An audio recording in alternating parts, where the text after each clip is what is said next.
Welcome to Sebring International Raceway as the National Autosport Association presents the 2025 WinterFest as they've taken over the management of this event. My name's John Fippin, so glad to be with you. Greg Kramer would normally be here, but unfortunately Greg had a conflict this weekend, and I've been drafted to step in his place, and we'll try to keep you up to speed on all the goings-on this weekend.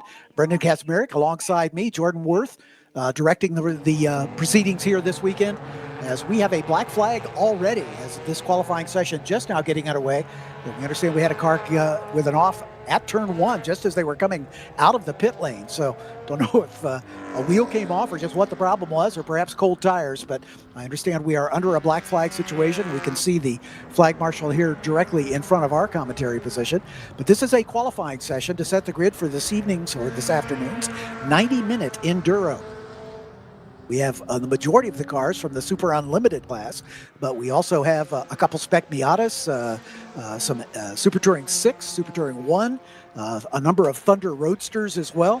We have a lone German Touring Series 3 car, Francis Florido in that machine, an SD2 car.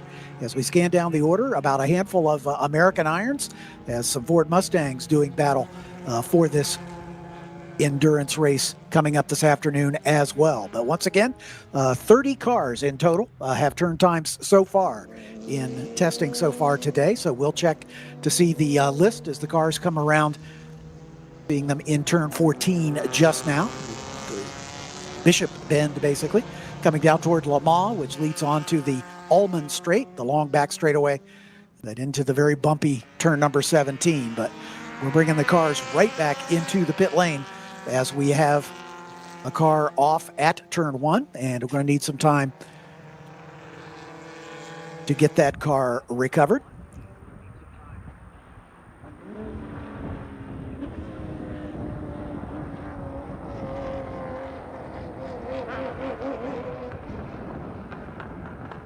Looking at results from the Enduro warm-up that was held earlier today, Louis Schreiber was quickest overall in that warm-up in the number 111 Radical SR10 from the Super Unlimited class. David Albin in car number 19 was second quick. And another of the Radicals, Drew Altman in car number 11, was third fastest in that group. Looking at the classes that are represented, in the American Iron class, Marcos Rodriguez was the quickest in the number 70, a 2:22.9 for him. Patrick Waymeyer just about 0.4 of a second back in the 67 car, with Bruce Byerly in the 77. Another 8 seconds back in testing earlier today. Rocket Horton was quickest in the ST1 class in his 01. Langdon Morrison in car number 42 in his Sebco NPO1 was second fast in the S1 category. In Super Unlimited, which is our largest class, total of 10 cars, 10 of the 30 from the Super Unlimited class. We mentioned Schreiber, Albin, and Altman as your top three. And then the Thunder Roadsters, John Spain was quickest in testing earlier today in the number 47 with a 2:27.268. Steve Miklos in the 51 and Glenn Shatman in the 340 were your top three. From that class, again, that from testing earlier today, as these teams and drivers have had a little time to work the kinks out in preparation for this qualifying session, which sets the table for the race itself. Green flag time we expect to be at about 4 o'clock this evening. And once again, you're welcome to join us for the live stream. The URL for those of you here at the track, check it out at youtube.com/@DriversEye Live. That's where you can find it.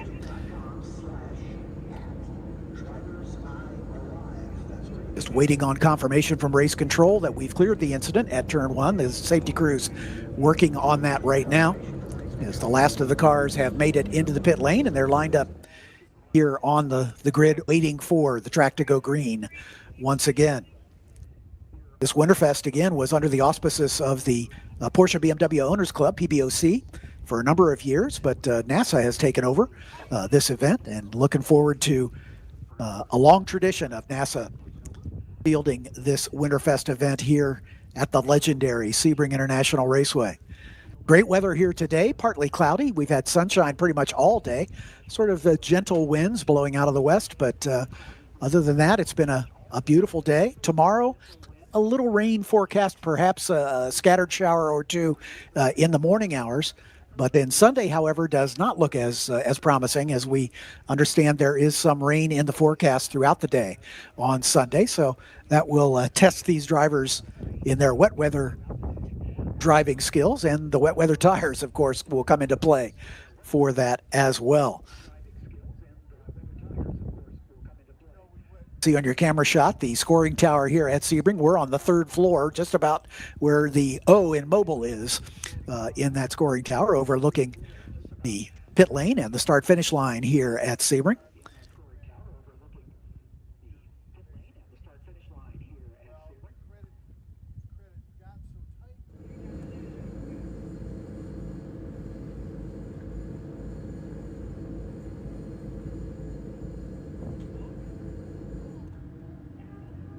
As we mentioned, a total of 30 cars turned times in testing earlier today for this class. While we have a brief moment, we can introduce those cars to you. The number 8 of Scott Wagner in his Super Unlimited Radical. Car number 11 is Drew Altman. He was one of the top 3 in the testing earlier today in his Radical. David Albin in the 19, also in the front of the field in his Radical SR. And Benjamin Blander in the number 22 Radical. The 22 of Andy Lowe in another Radical, and SR3 in that case. Dino Angelia in the number 23 Mazda Miata is in the field. Martin Bruhat in the number 25 Praga R1T, also on the entry list. Daniel Wellens in the 31 Mazda Miata from the ST6 category. Isaac Richter, a late entry to this event, the number 36 in his yellow Chevy Corvette from the Super Unlimited class. Langdon Morrison in car number 42 in an ST1 Tobacco NP01. Car 44 is Jeff Kelderman in a Dodge Viper ACR. Jeff had a problem in one of the testing sessions with a little fluid leak, but hopefully he's got that repaired, and we'll see Jeff in this qualifying session. John Spain, as we mentioned, quickest among the Thunder Roadsters in the number 51. And the 1-minute warning's been given from race control, so the cleanup has concluded at turn number 1. Francis Florido is in car number 48 in a Porsche 911 RSR in the German Touring Series 3 class car. Steve Miklos, another late entrant here in the 51 in his Thunder Roadster. Jim Booth in the 63 Radical SR10. Robert Garza is in car number 67, an Audi R8 LMS from the Super Touring 2 class. First of the American Iron Ford Mustangs is the 67 of Patrick Waymeyer. Mike Leo is in car number 69. That's a Spec Miata. Marcos Rodriguez in car number 70 is another of the American Iron Mustangs. Bruce Byerly in the 77 Mustang. Then we've got the 86 of Miles Prout in his Wolf GR08 from Super Unlimited. Carlos Mendez, another late entry in the 92 BMW 330i from Super Touring 5. Mike D'Ambrose in car number 99 in a Super Unlimited machine.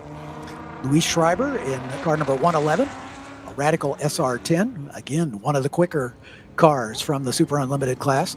And then a trio of Thunder Roadsters, the 274 of Scott Hawking, the number 314 of Alex Walensky, the 340 of Glenn Shatman, and then the Super Unlimited Radical of Hamish Miller in number 412. Rodney Poland is in the 515 in a Thunder Roadster. And rounding out the field, another late entrant was Rocket Horton in car number 01. As you can see, the field making its way through turn number 5, just before the bridge, and then into the Big Bend turn, which comes under the Advent Health Bridge down into the hairpin where we are right now at turn number 7. You can see the cars jockeying for position here as everybody's looking for some clear track during this brief 25-minute qualifying session. We've already eaten up a little of it with the stoppage early on.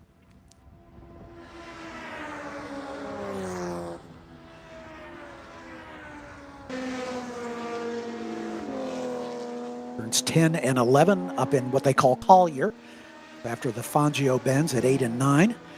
And then the tower turn at turn 13, which leads the south blast down toward Bishop, which we saw a little earlier. There is turn 13 now. As you can see, the car is beginning to get a little pace now as they come up to speed. They'll cross start finish and start their first timed lap. As the clock has not yet started, the official clock has not yet started, and we expect it will do so when the first car crosses start finish. And that is just now as they come across the line. Jim Booth first across the track, or first across the line, and the number 63 Radical. Scott Wagner also across the line.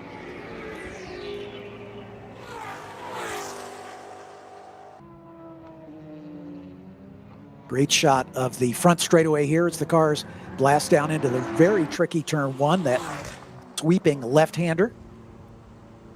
A little more than 90 degrees. And then just a little wiggle as we've got a spinner here at turn 5. Can't see the number from this vantage point, but it looks like one of the Radicals has looped it right at the entrance to turn number 5. We understand it's the 35 car, which is not showing on my entry list. Let's just double check that here. Andy Lowe, that's a late entrant that was not on our pre-entry list. Andy Lowe in that 35 car looped it there at Station 5. At the moment, covering it with a local yellow, probably waiting for the field to get by before he gets a point from the corner workers.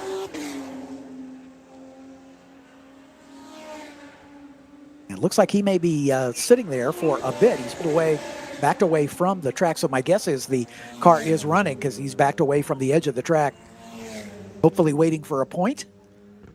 And hopefully that will not bring out another black flag, as we'll have to send a recovery vehicle out there.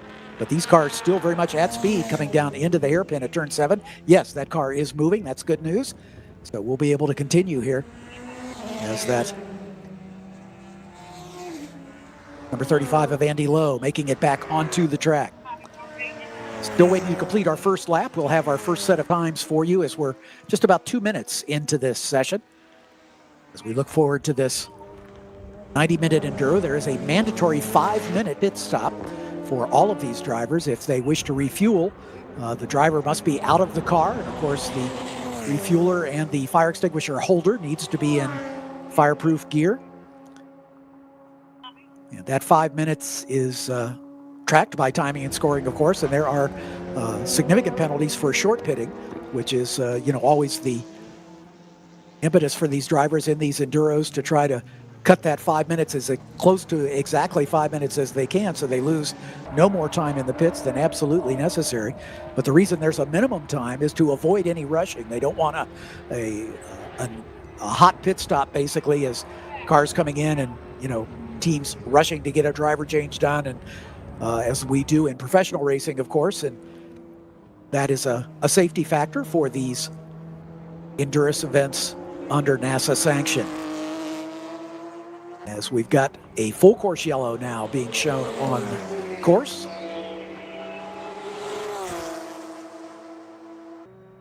As apparently we must have another slow-moving vehicle out on track that's going to require us to pack the field up behind the safety car.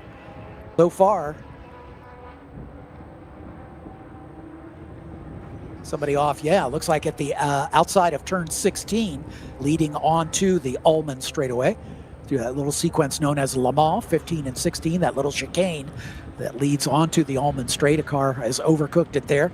As you can see, the safety vehicle on the right side of your screen. But it looks like just about everybody has worked his way around to cross the line here. Jim Booth in the 63 has set the early pace here with a 2:07.686. But again, with the field packing up behind the safety car, it's going to take a little more time to get the temperature back into the tires and get these cars back up to speed. Drew Altman and Louis Schreiber, who have been near the top of the order throughout the day in the 2 testing sessions that we've had leading into this session, are currently second and third in the order. Bruce Byerly in the number 77 is currently fourth. Byerly in the American Iron Ford Mustang.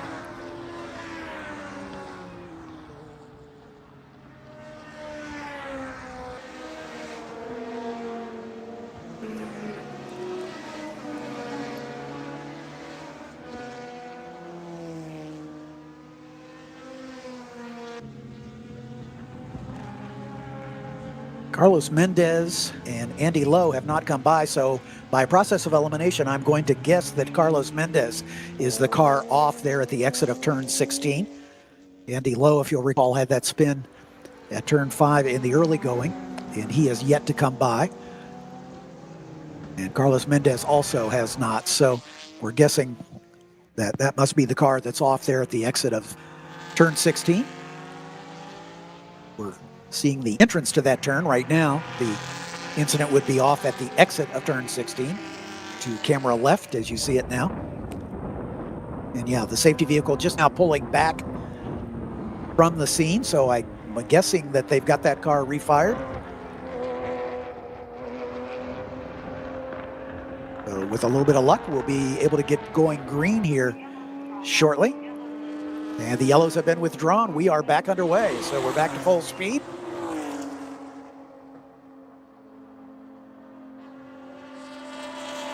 Jim Booth setting the pace for the pole position so far. Again, each of the cars will be competing for a trophy in their own classes.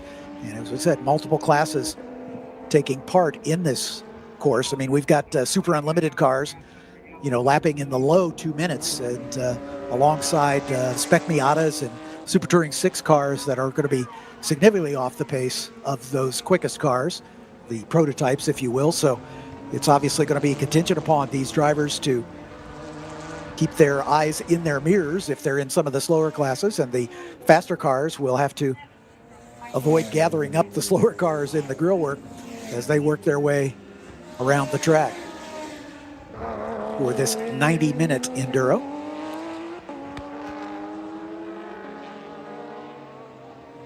We're back under green, 6 coming up on 7 minutes into this 25-minute qualifying session. Just a couple flying laps so far, so it'll take a little bit of green flag running here to get some meaningful times in, but Jim Booth looks to be the man to beat in the early going in that Super Unlimited number 63 Radical SR10.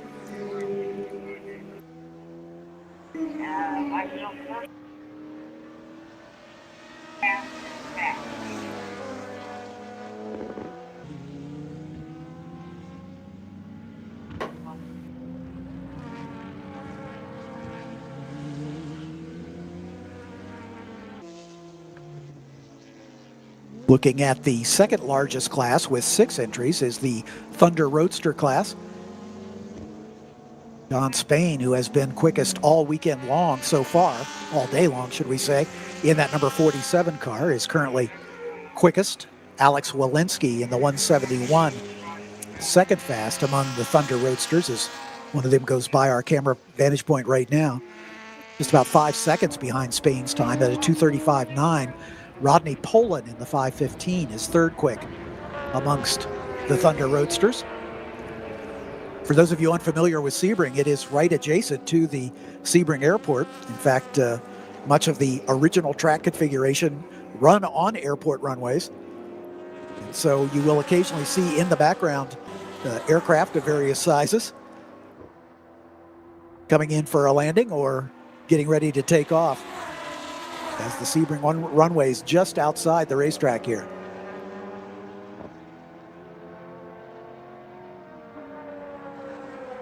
Rocket Horton still showing the quickest time in the ST1 category, another of the contested classes, as Rocket at 2:21.611, just about 2.5 seconds quicker than Isaac Richter in the number 36 car. Langdon Morrison in the 42, rounding out the top 3 among the ST1 competitors. And finally, in American Iron, Ford Mustangs with the 67 of Patrick Waymeyer showing the quickest time at a 2:21.2. Bruce Byerly, second quick, just about 3.5 seconds off his time. Marcos Rodriguez in the 70, third quick.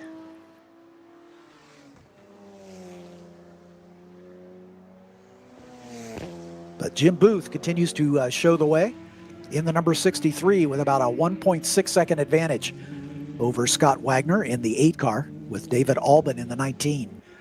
In third, another 2 2/10 further back. Beautiful shot here at turn 14. You can really see these cars working their way through, clipping that apex nicely as they come into the camera view. And once again at 15 and 16, arguably the second most important turn on the racetrack as it leads on to the Ullman Straight. The front straight not quite as long, so yeah, let's call turn 16 the most important turn on the racetrack, as this is the longest straightaway here, the Ullman Straight. Sunset Bend is a very bumpy 180-degree sweeper under the drive-over bridge that leads onto the start-finish straightaway. Would be another key, as we can see the cars just now exiting turn 17 under the WeatherTech Bridge. As you can see, the Thunder Roadster bouncing its way through the very rough racetrack. I know there's been a lot of discussion over the years about when are they going to repaint Sebring, and just about all the racers that race here say, no, don't do that. You know, the bumps are what gives it the character that it has. These original airport runways, you know, originating back in the 1950s, when they first raced here, certainly give this racetrack a very unique character, and those that race here at the 12 Hours of Sebring will be glad to tell you that a 12 hours here at Sebring is a much bigger test of the longevity of your race car than the 24 hours just about anywhere else, as the checkered flag is flying here, as we are going to stay with a time certain schedule, as this session is scheduled to end at 2:30, and it is just about that time now. So this qualifying session with a change at the top here on the final lap. We'll keep an eye on the timing screens as the last of the cars make their way through Sunset Bend and come across start finish, but Drew Altman has taken over the top spot with a 2:05.4. We did see some times in the 2:04s in testing earlier today, but this truncated session with not as much green flag running as we might have seen or had hoped to see in this session have truncated that just a bit. Jim Booth, who led much of the early part of the session, looks like he's going to have to settle for second quick, as he's about 8/10 behind Altman. Scott Wagner in the 8 looks to be third quick as it runs right now. Wagner, though, has not come by to complete his final lap, as both Altman and Booth have gotten 5 laps under their belts, as this big field of 27 cars in total taking times in this session. 27 of the 30 on the entry list, so 3 cars not coming out for this session. Louis Schreiber comes by to complete his 5th lap, as does David Albin. They are currently 5th and 4th, respectively. Scott Wagner in the 8 has not come by to complete lap number 5. So we'll see if Wagner has got anything. There he is across the line. And no improvement for him. His last lap was his fastest, however.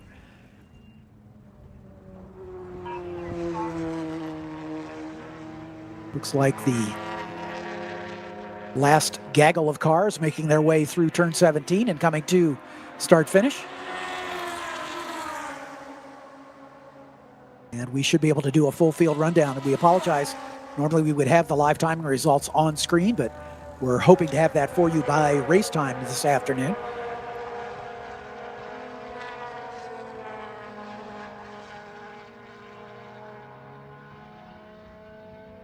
It looks like the last of them have come across. So a quick rundown. Drew Altman in the 11 will be your pole sitter. Again, these results are provisional, pending post-qualifying tech inspection.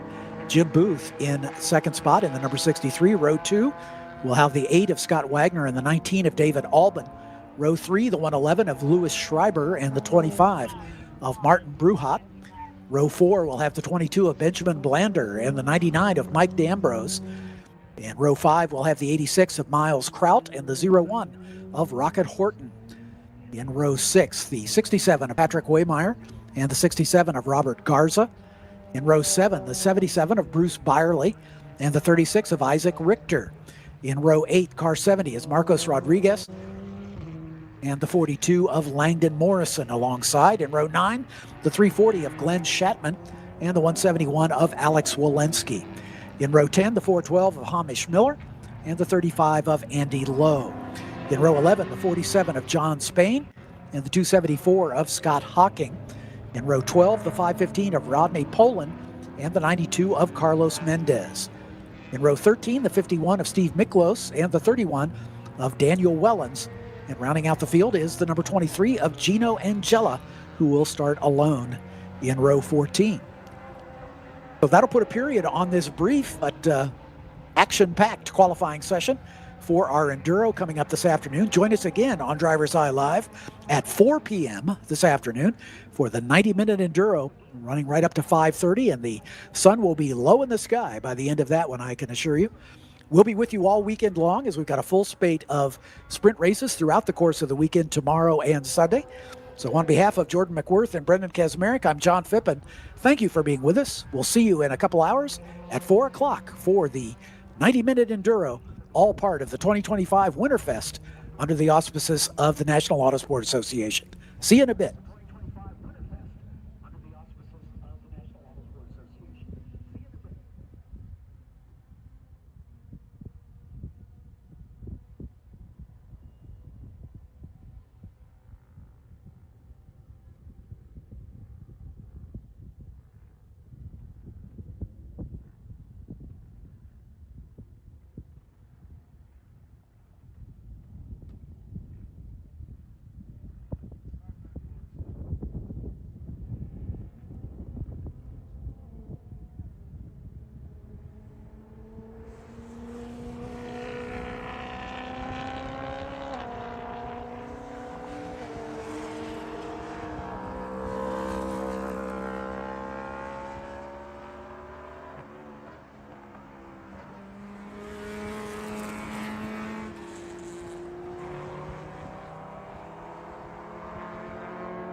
Welcome to the 2025 WinterFest here at Sebring International, the 3.6-mile, 17-turn legendary road course, as NASA has taken over the sanction of this event, the 2025 WinterFest. I'm John Fippin, so glad to be with you alongside Brendan Kesmerick and Jordan McWirth from DriversEye Live, bringing you these images. Let's introduce the 27-car starting field for this 90-minute Enduro, our first race of the weekend. Alone in row 14 is car number 23, Gino Angela in a Mazda Miata. In row 13 on the outside, the 31 of Daniel Wellens in another Miata, and Steve Milkos in car number 51. That is a Thunder Roadster. In row 12, Carlos Mendez is in car number 92, driving a BMW 330i. Alongside him, Rodney Poland in car 515. That's another of the Thunder Roadsters. In row 11, Scott Hocking is in number 274, another Thunder Roadster. Next to him, the 47 of John Spain, one of the quickest of the Thunder Roadsters. In row number 10 is Andy Lowe on the outside, car number 35. He is a Radical SR3. Next to him is Hamish Miller in car number 412, a Radical SR3 as well. Alex Walensky will start outside of row number 9. Alex in the 171 is in a Thunder Roadster. Next to him is Glenn Shatman in the 340, also a Thunder Roadster. In row 8, Langdon Morrison is in car number 42, a Sebeco NP01. Next to him, Marcos Rodriguez in car number 70, a Ford Mustang. Isaac Richter is in the 7th row in the 14th starting position in car 36. That's a Chevy Corvette. Next to him, the 77 of Bruce Byerly in another of the Ford Mustangs. Robert Garza starts outside of row 6 in car number 67, a Ford Mustang. Patrick Waymeyer in car number 67 is alongside him, so we have two 67s in row number 6. Waymeyer is in another AI Ford Mustang. In row 5, car number 01 is Rocket Horton in the ST1 class. Next to Rocket, who was a late entry to this event, is Miles Kraut in car number 86. Miles in a Wolf GB08. In row 4 on the outside is car number 99, Mike D'Ambrose in the Super Unlimited class. Next to him is the 22 of Benjamin Blander. Benjamin driving a Radical SR10. In row 3 on the outside, car number 25 is Martin Bruhat in a Praga R1T. Next to him, the 111 of Louis Schreiber in another Radical SR10. And now on the front 2 rows, outside of row number 2, is the 19 of David Albin. David in a Radical SR10. Next to him is the number 8 of Scott Wagner in yet another Radical. And on the front row, car number 63, Jim Booth in a Radical SR10, and your pole sitter is car 11, Drew Altman in yet another Radical SR10 XSR. That's your 27-car starting field. Those 27 drivers turned a time in the qualifying session. We don't know if there are any late arrivals. We'll see once they come across the start-finish line to get this 90-minute race underway. 90 minutes the running time. Each driver or team must make a 5-minute minimum pit stop, one mandatory pit stop. They can come into the pits as often as they like, but they have to have at least one mandatory 5-minute pit stop. And during that pit stop, they can make a driver's change if they wish. Some of the teams do have co-drivers. Most of these teams will drive with a single driver for the full 90 minutes. And they can refuel the car if necessary, but the driver has to be out of the car while that refueling goes on. The reason that they make it a minimum time of 5 minutes is to avoid any undue rushing during the pit lane, to avoid putting anybody in harm's way with a fuel spill or having a problem with the driver change. So 5 minutes makes it a nice leisurely stop, and it's the same for everyone. So the drivers and the teams work very hard to make sure that they hit that 5-minute mark as close to on the nose as possible. As the green flag flies and the clock begins, we are underway. Jumping out to a good start, the number 71, or 77, excuse me, of Bruce Byerly. As they work their way down into turn number 10, you can see the preponderance of the prototypes at the front of this field as they've made up the first 3 spaces, but one of the Porsches jumping up into that 4th spot. Big brake lock up there coming into turn number 3, but no harm, no foul. Cold brakes, perhaps, cold tires, as these drivers just getting it up to speed. You can't win a race on the first lap, but you can surely lose a 90-minute race on the first lap. So these drivers minding their P's and Q's here as they work their way into race mode. And again, we've got these radicals at the front, lapping in the low 2-minute range, and the Mazda Miatas at the back, lapping in the high 3-minute range. Almost a minute difference in lap time between the slowest and the fastest cars on track. So there will be lots of overtaking in this race as the race wears on. We'll keep our fingers crossed that we stay green for much of it, but past experience has indicated that a yellow flag or two, a full course yellow or two, is not at all unlikely in this 90-minute Enduro. We apologize for not having live timing and scoring as part of the feed, so I'll try to keep you up to speed on the standings as best I can.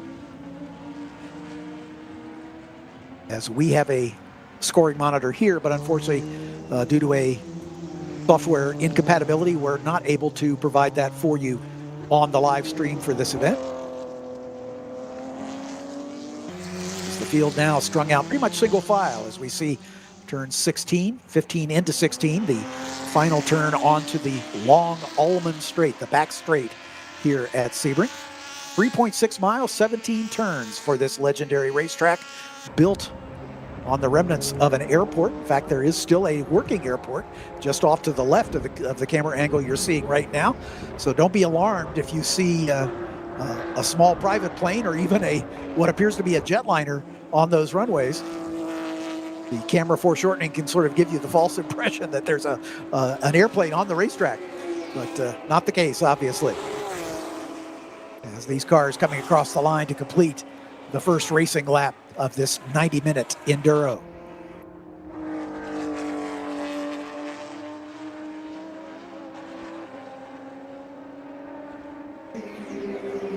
Drew Altman, your leader in the number 11 car. Benjamin Blander slotting up into second spot in the 22.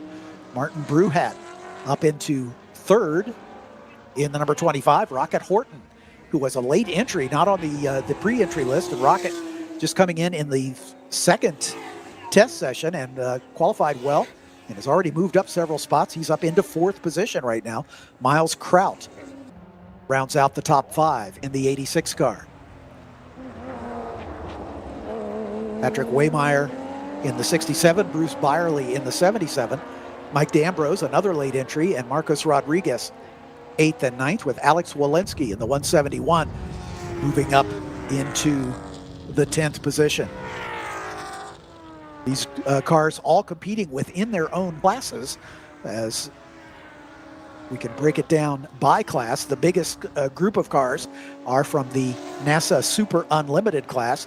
Those are the prototypes running at the sharp edge of the field, with Drew Altman, your leader right now. Benjamin Blander in the 22, not far behind. The second largest class are the Thunder Roadsters. That's one of the spec classes, as the Thunder Roadster with Alec Walensky is your top place driver right now in the 171. John Spain, who's led much of the testing in this class throughout the course of the day, drops back to second by only about 3/4 of a second. Glenn Shatman in the 340, your top 3 amongst the Thunder Roadsters, as the bulk of the field now working its way through turn 16. Only 2 other classes are contested. The ST1 category, Super Touring 1, Rocket Horton, we talked about in the 01, has forged himself up into the lead already in that 01 car. Isaac Richter in the 36 and Langdon Morrison in the 42 running third. And the other contested class, the American Iron class, this weekend, all Ford Mustangs. The very popular Mustang is one of the more popular chassis in the American Iron class for NASA competition. Bruce Byerly, your leader early in the 77. Patrick Waymeyer dropping down 1 spot after starting on the pole. Marcus Rodriguez comes home in the 3rd spot after 2 racing laps.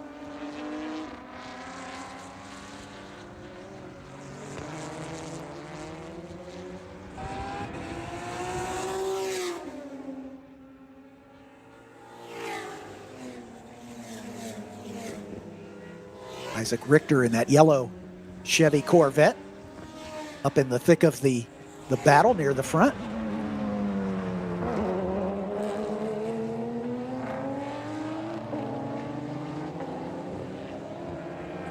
One of the Mustangs just coming by now.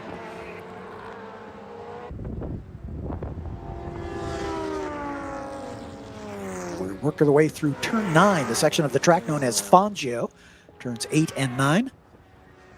Up into the sharp right-hander at turn 10, which is where we are right now.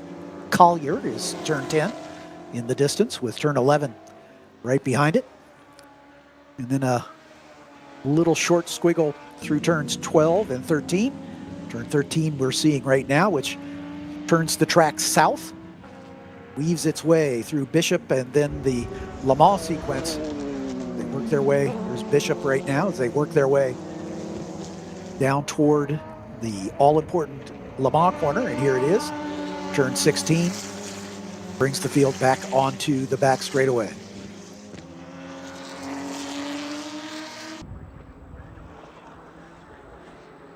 Drew Altman really putting a spanking on the field here in the early going, as after just 3 racing laps, he had already built up a 10-second lead. So Drew Altman comes across the stripe to complete race lap number 3. Benjamin Blander about 11 seconds further back in second. Martin Bruhat in the 25 in third. Louis Schreiber making a move. In fact, Mike D'Ambrose has dropped 3 spots. Louis Schreiber moving up into 5th position in that number 111 Radical SR10. Jim Booth just behind him in the 63 SR10.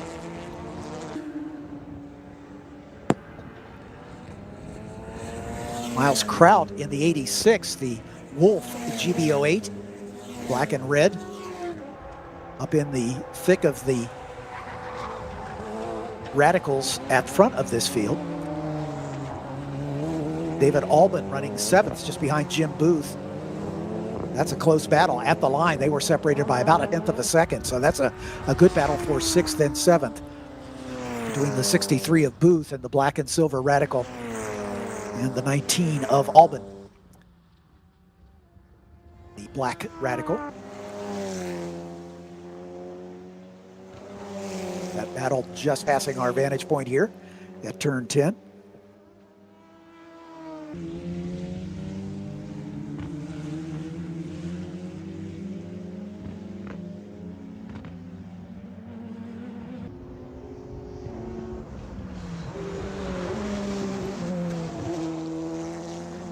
Working their way through turn 14 at Bishop, down into the final sequence of turns leading onto the Altman Straight at 15 and 16. Altman with a big lead has already crossed the line to complete race lap number 4. Benjamin Binder now 13 seconds behind. Altman lapping in the 206s, 206.007, and I would assume on full tanks, as we saw times in testing earlier today in the 204s for these Super Unlimited cars. And it's another 11 seconds back to Martin Bruhat. So the top 3 separated by 22 seconds. And then it's another 16 seconds back to Louis Schreiber, who's moved up another spot, as Schreiber now up into 4th. Schreiber has been one of the front runners and did not have a great qualifying performance, as he started this race in 9th position and has already picked up 5. He's worked his way up into 4th spot, as his last lap was his best in that number 111.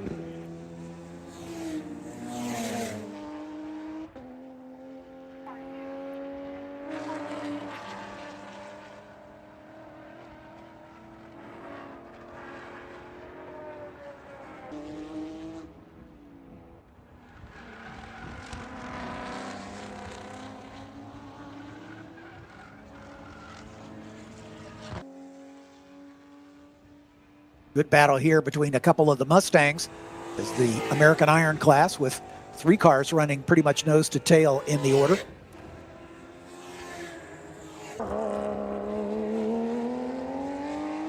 Patrick Waymeyer in one of those, Bruce Byerly in the 77. just in front of him.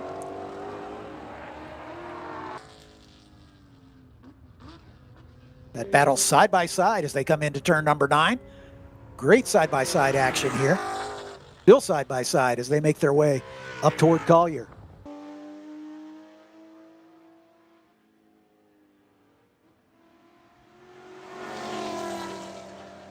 That is the 77 of Byerly and the 67 of Waymeyer doing battle. Just behind them, one of the Thunder Roadsters with the Corvette giving chase. The Corvette with Isaac Richter, the number 36.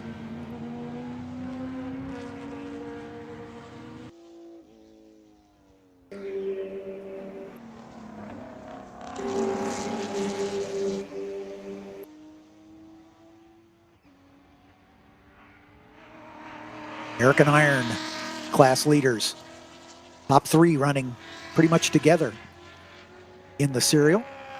Just behind them, Richter and Walensky duking it out.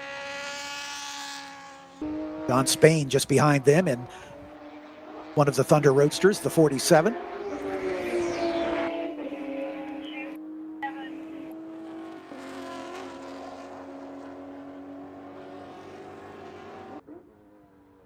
Here's the 77 of Waymeyer, the 67 of, or the 77 of Byerly and the 67 of Waymeyer. And Isaac Richter and Alex Walensky as they have swapped positions as Richter moves up into 14th spot in the yellow Corvette.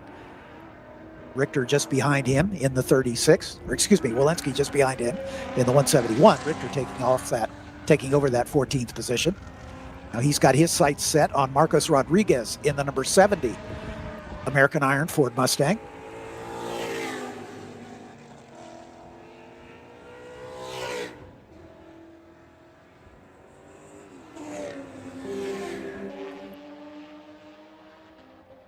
This battle at the front of the American Iron is one of the best battles on the racetrack as Byerly and Waymeyer continue their battle. That's for 11th and 12th overall.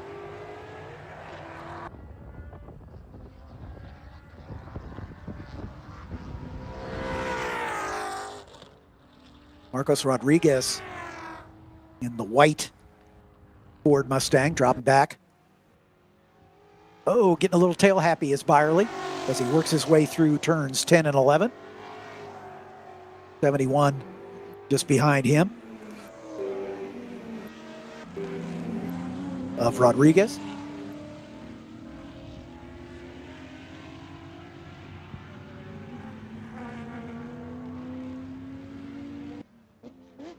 Alex Walensky giving chase to Isaac Richter for 14th and 15th. It looks like the 3 Mustangs are getting a little closer together as Rodriguez on the last lap was marginally quicker than Byerly and Waymeyer in front of him as those two battling side by side, slowing them down, opening the door for Rodriguez begin to make up some ground. So a 3-car battle for the top of the American Iron class may well be in our future, but those two, Byerly and Waymeyer, continue their battle as Waymeyer looking for a way around but just can't find the opening as they have caught the back of the field as our car of Daniel Wellens just now being passed by that group. That battle continues, the field spreading out just a little bit, still side by side, change for the lead in American Iron. As Waymeyer goes side by side with Byerly, but he can't make it stick. Byerly able to hang on to that position. But you can see very quickly behind them is Marcos Rodriguez. Closing up to make that a 3-car battle. Isaac Richter just behind in that yellow Corvette.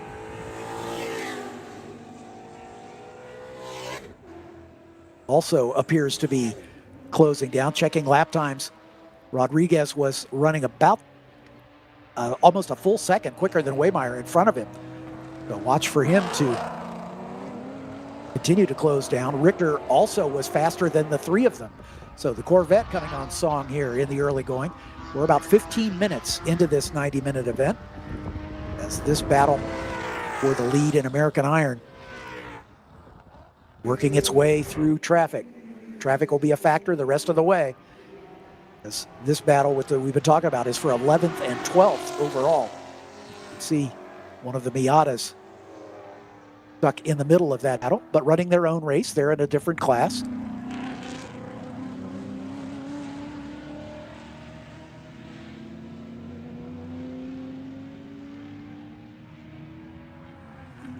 But Isaac Richter looking impressive here in that number 36 Chevy Corvette. Closing down on the back of the three Mustangs in front.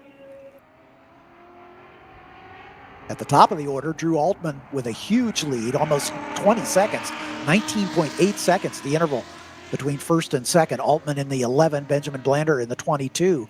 But Louis Schreiber has really marched his way toward the front as he started this race in 9th position, and he's cracked the top three. He is in a podium position right now, and Schreiber has worked his way up into 3rd position. His last lap was about half a second quicker than Benjamin Blander. Drew Altman, working his way through traffic, was quicker than both of them, however, as he continues to stretch his legs. American Iron battle continues. Now very quickly becoming a 3-car battle. Once again, Waymeyer ducks down to the inside at turn number 1. Let's see if he can make it stick this time. And once again, Byerly responds and gets back alongside as they work their way through turn number 3. Now, Byerly will have the inside line as they hit that turn. A little quick left and then right, and then turn 5 where we are right now. And Byerly once again gets back in front. But look at the battle closing up behind him. That's going to be a 4-way battle very shortly, as those two drivers continuing to battle with each other has slowed them down enough that now they've got company. In fact, here comes Rodriguez storming down to the inside into the hairpin, locking up the brakes as he carried his braking point just a little bit too late.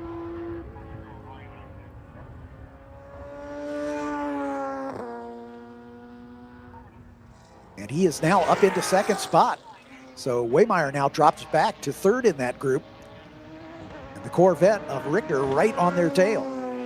As we've been concentrating on this, it's one of the best battles on the racetrack.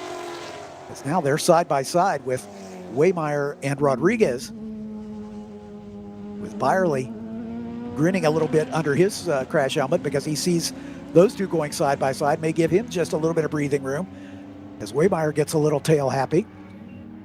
As one of the prototypes, in fact, I believe that's the leader, Drew Altman, is now closing up to put them a lap down. Altman in that number 11 green Radical, lapped up to the 12th place car.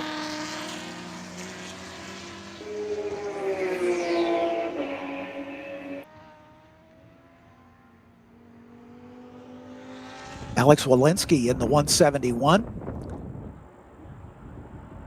Thunder Roadster just behind that battle. Robert Garza in the 67. Audi LR8, we just saw him briefly on camera. Garza up into 16th position.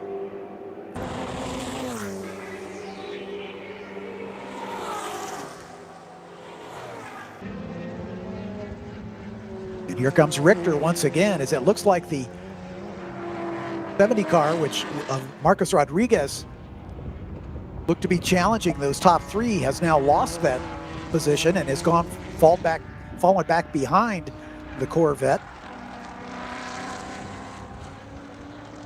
of Isaac Richter. So Rodriguez, after mounting a bit of a challenge, has dropped off the pace just a bit, but the two in front of him continue their battle, and that is the battle for the lead in the American Iron class. Here's your overall leader, running all by himself after putting this group a lap down, as the two Mustangs and the Corvette now in the thick of it. The Corvette in a different class, in the Super Unlimited class, is Isaac Richter. So he's really battling with the prototypes up in front of him. If he hopes to improve his position in that class, he's going to need to get around these American Iron cars if he can. And perhaps he's got the pace to be a factor in the top positions of the Super Unlimited class. There's the Audi R8 we talked about. Another of the Thunder Roadsters with the headlights on the window bar. The roll bar, I should say.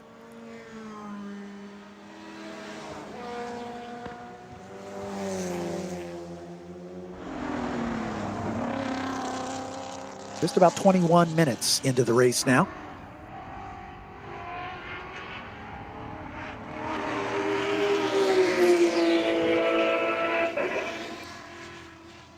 Doing a quick class rundown. Talked about the American Iron Battle. It is Byerly, your leader, in the white 77. Waymeyer in the blue and white 67, and Rodriguez in the white over orange Mustang are the three cars in that class, all in the same camera shot for much of what we've been watching.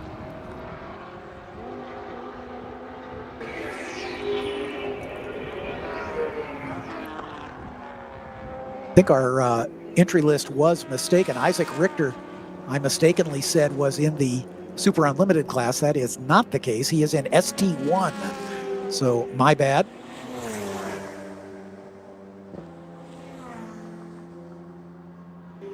Richter currently second in ST1 to Rocket Horton, who is some 30 seconds out in front. So Rocket Horton is another driver who's made up some ground. Has started this race on the pole of that class and has not been headed.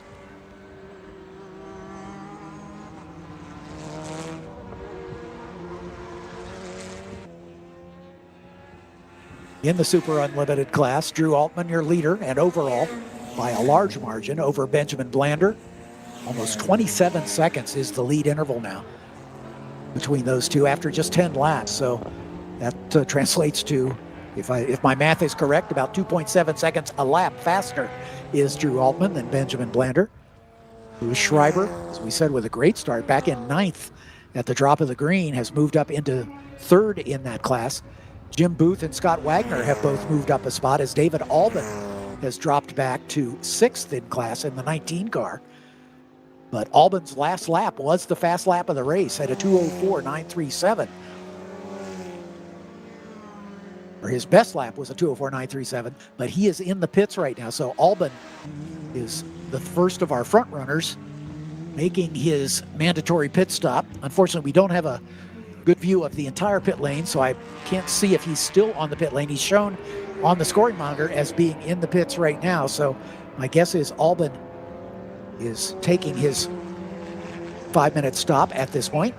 So he'll drop down, but of course the cars around him will have to do the same thing. That'll bring the field back together again.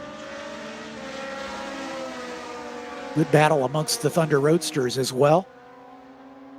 As this 3-car battle, Rodney Poland is in the 515. Steve Milkos in the 51. And Scott Hocking in the 274, all running within about a second of each other. So that's another good battle. That's for 3rd, 4th, and 5th in the Thunder Roadster class. It's one of the prototypes making its way by that grouping.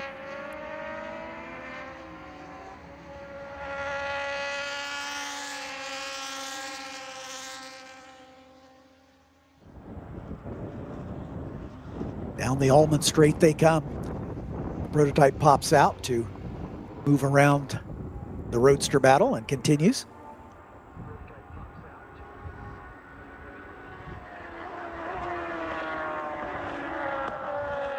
David Albin in the 19 in the pits currently. Andy Lowe, who had a problem in the qualifying session with a spin, is 9 laps down and still being shown in the pit. In fact, he has not completed a lap, so he only completed 2 laps. So I think his day may be done, as he has not come back out of the pit. So Lowe may be done for the day, it appears.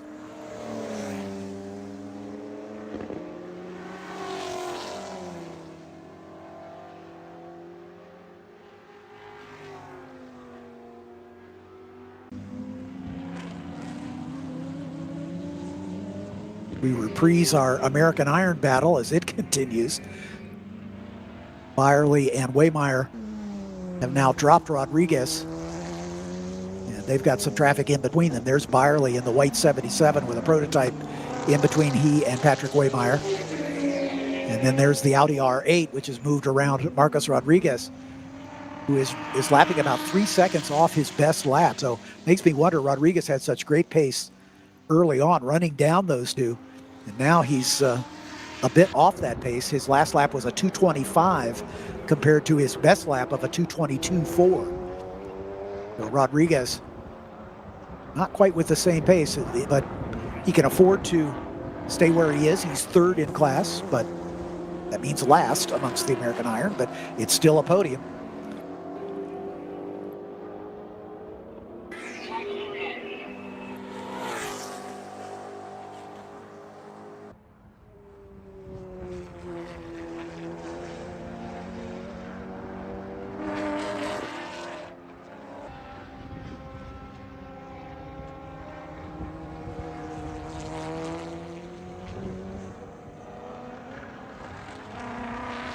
As we mentioned, the Corvette of Isaac Richter has moved around the two leaders in the American Iron class, so Richter up to 10th now. He's chasing Rocket Horton, who is in the same class as he, the ST1 category.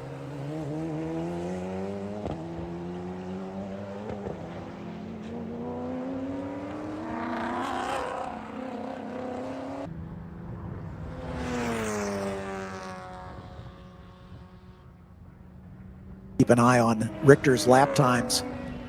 His last lap was a 2:22 flat, Horton at a 2:18. So Horton has opened up a pretty comfortable lead.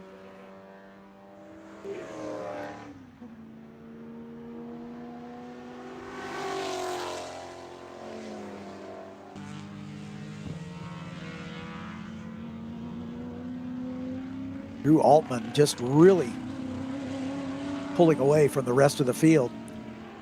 As my monitor has reset, Altman, as you can see, working his way past one of the Thunder Roadsters. Almost a 35-second lead. Ooh, the Roadster getting a little squirrely coming through turn 5. Under the bridge and into the big bend comes that battle.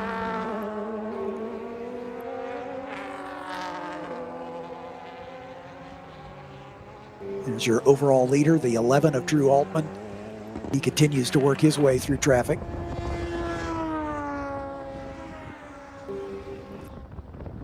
Louis Schreiber and Benjamin Blander just had a change for second spot. We mentioned Schreiber starting back in 9th, worked his way up to 3rd. He's now moved up into 2nd as he moves around Benjamin Binder. So Blander back to 3rd in the 22 car, Schreiber in the 111.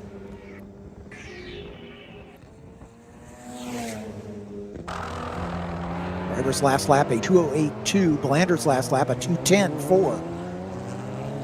Jim Booth, who is behind them by about 5 seconds in the 63 car, is quicker than both of them. He's lapping in the 2:05s right now. Booth basically lapping at about the same pace as our leader, Drew Altman. Clicking off laps in the 2:05s. We look at Altman's run so far. He's been very consistent out in front, lapping in the mid 2:06s, dipping into the 2:05s. His best lap was lap 10 at 2:05.1. His last lap was a 2:05.3, so he's been very consistent. Traffic perhaps playing a bit of a factor. Schreiber, as we mentioned, moving up from 9th. He was 7th after just the second lap, 5th by lap 3. He spent some time in that 4th position. Then about 6 laps in 3rd and has just taken over 2nd spot. As the fuel burns off, these prototypes especially get a little quicker as the fuel is a significant proportion of the weight of the car. So as the fuel burns off and he gets near the halfway point, again, they can take this mandatory 5-minute stop at any point during the race up until the checkers. They have to complete the stop, however, before the checkered flag flies. So You would suspect that in a 90-minute race, we would expect to see much of the pitting coming at about the halfway point.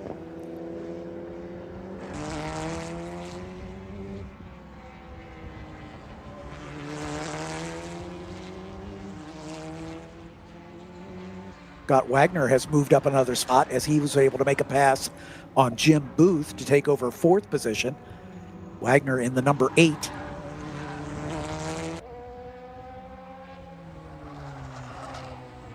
Jim Booth drops back because he has come into the pits, as has Rocket Horton. Rocket Horton, the ST1 leader, is in the pits currently. So right now we have Jim Booth in the pits, Rocket Horton in the pits, Martin Bruhat in the 25 also in the pits. Bruhat most likely will be coming back out pretty shortly. The only retiree, I believe, is Andy Lowe. Everybody else is still out running.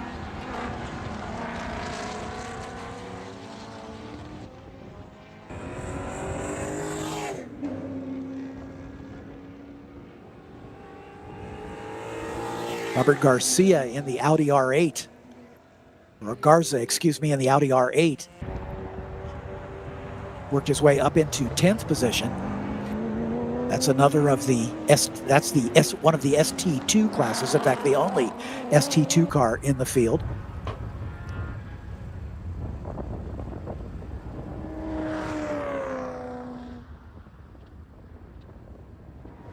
And the class leader, of course, as the only one in the field, but overall, Garza has worked his way up into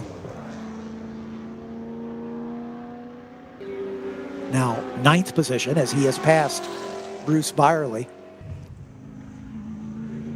Byerly and Waymeyer continue their battle for 9th and 10th as the leaders in the American Iron class. You can see the Audi just disappearing from turn 13 in front of those two.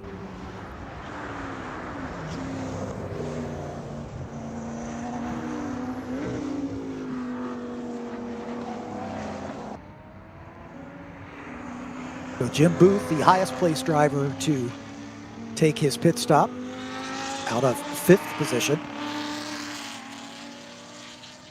You mentioned Horton and Bruhat currently in the pits, serving their 5 minutes.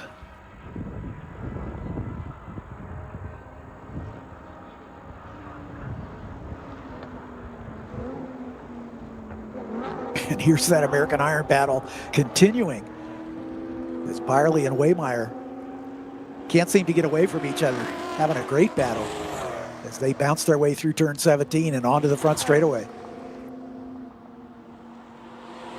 Garza in the Audi disappearing out in front as he comes through turn number 1, and these two still side by side. Byerly guarding that inside line. That's going to give Waymeyer a little better exit speed. He's going to try to do the over-under here as they exit turn 2, approaching turn 3 here. Waymeyer just biding his time. As Garza beginning to run down Isaac Richter. Richter's fallen off the pace just a bit in that yellow Corvette. Here they come into the shot. Richter's last lap was a 2:22. Robert Garza at a 2:19. So he's beginning to close down.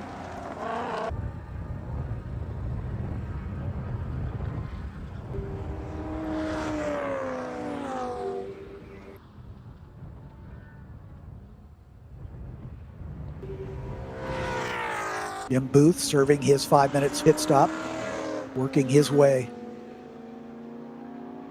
down the order as he's still in the top 10. Currently 7th is Booth in the 63.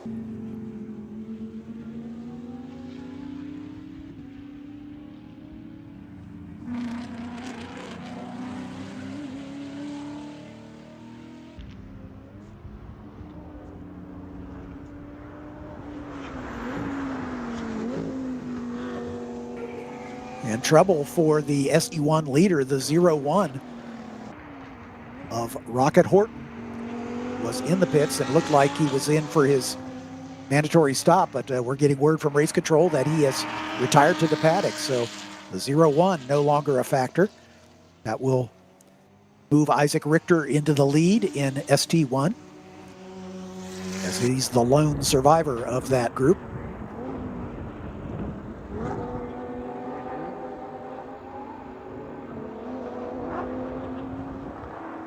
I stand corrected. Langdon Morrison, also in the ST1 class, now running second. Richter with a 27-second lead over Morrison in the 42.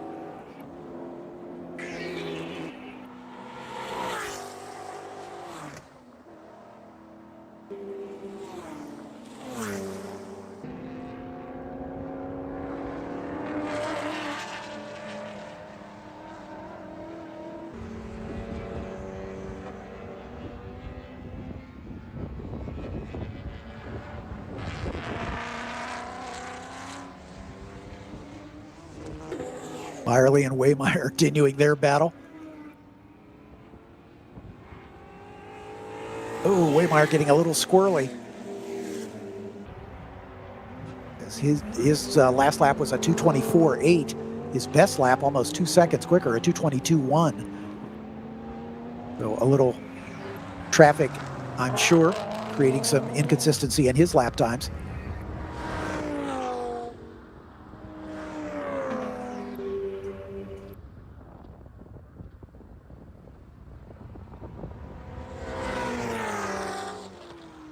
But Drew Altman with a 34-second lead over Louis Schreiber, who's up into second.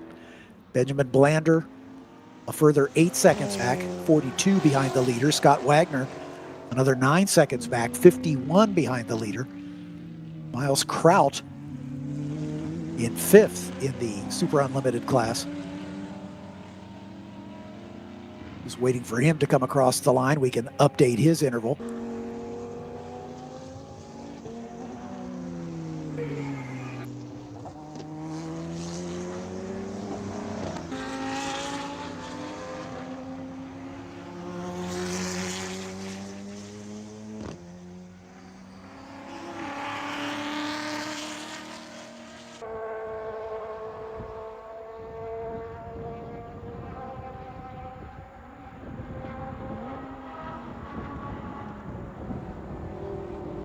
Amongst the Thunder Roadsters, another of the contested classes, Alex Walensky, the leader, has taken over the top spot.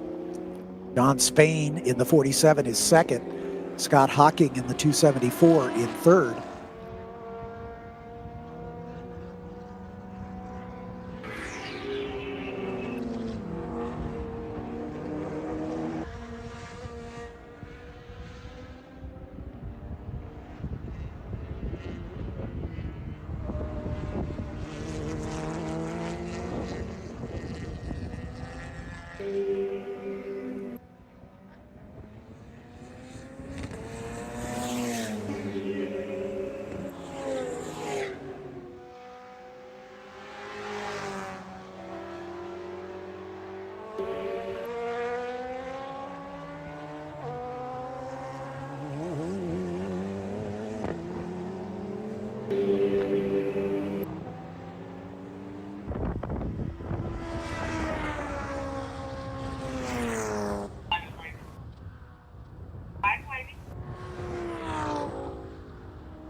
And problems for the 19 of David Albin,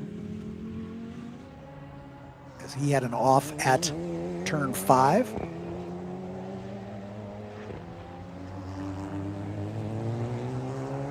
Albin dropping down the order now, being shown in 19th overall. He was running near the front. Started this race in 8th and has worked his way up, had worked his way up to 4th. Now dropping back down the order.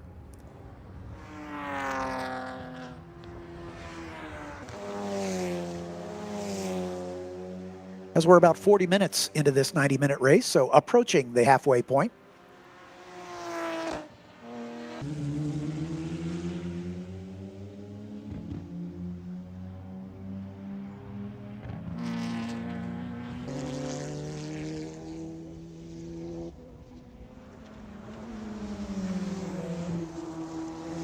believe our leader is in the pits, Drew Altman, with almost a 40-second lead over the rest of the field. He'll take his pit stop now and look to be in a position to come back out with a big lead once everybody else cycles through their pit stops. Louis Schreiber looking at best lap times. Schreiber only about a half a second off of Altman's best lap. But Schreiber again having started back in 9th and took over second spot on lap 13.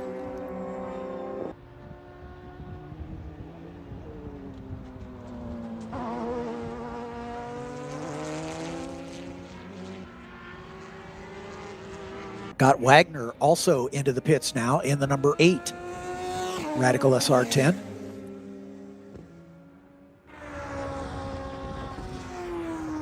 Wagner started in 10th and also worked his way forward, as run as high as 4th in the overall, 4th in the Super Unlimited class.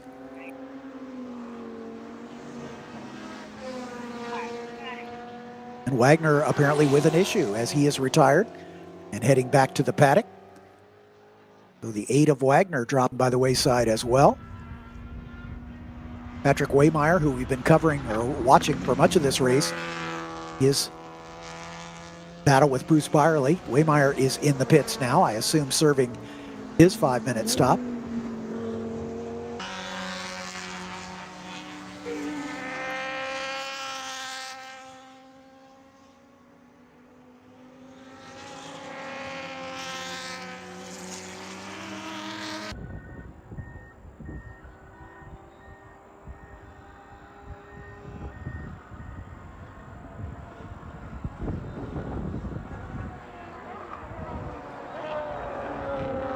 Good battle between Robert Garza and Isaac Richter. That's for 7th and 8th overall.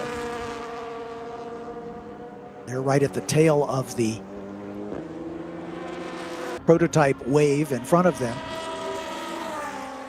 And the ST1 class, the most potent of the Super Touring classes.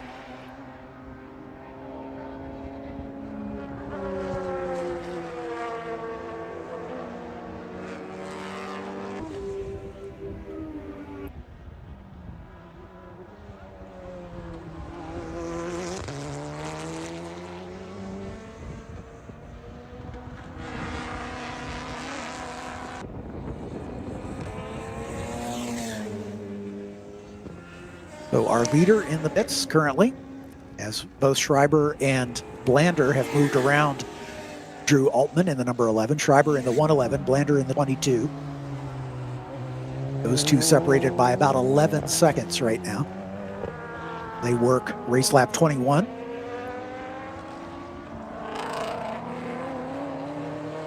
We're 44 minutes into this one, so for all practical purposes at half distance.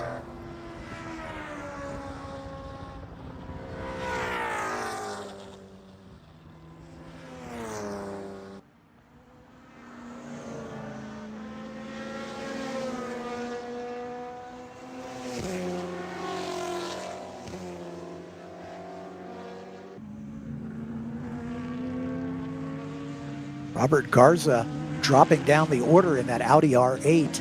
He is not shown as in the pits, but he has lost a number of positions. He and Isaac Richter were nose to tail just a lap ago, but Garza has dropped off to 12th position. His lap times, his last full lap was a 2:23.2. But he continues to drop down the order, so guessing he must be off track at some point. Not shown in the pits, so he must be stranded out on track somewhere.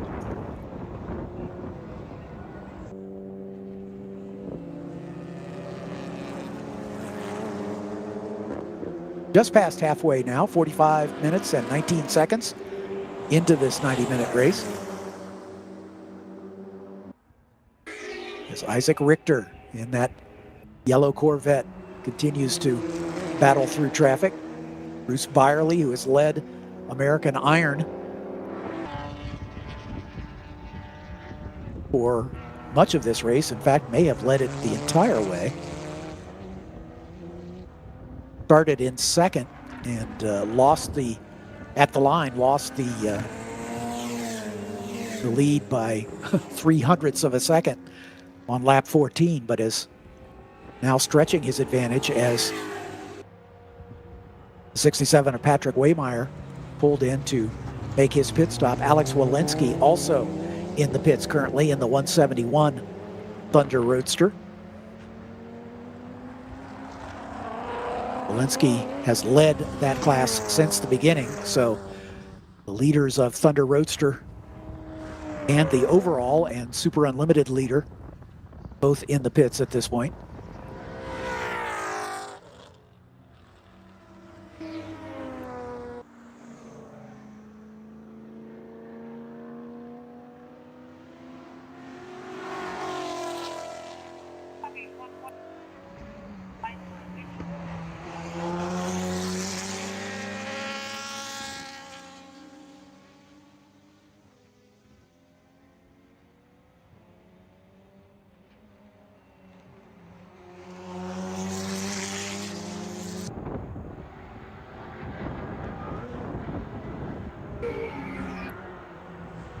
The early leader, Drew Altman, has completed his stop and is back out on track. No, I stand corrected. My timing screen is now updated. It looked like he had come back out on track, but that is not the case.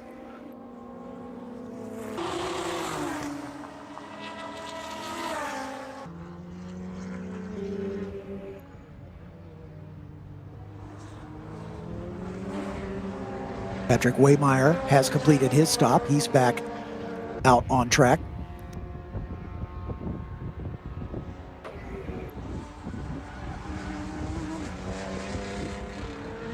So after Byerly pits, we'll see if Waymeyer can get back in the thick of it. Our top two are in the pits now. Louis Schreiber and Benjamin Blander have peeled off into the pit lane. Wagner, we understand, retired to the paddock in the 8 as Drew Altman, the early leader, has just now come back out on track. Byerly just gets around him. So Byerly and Altman running close together.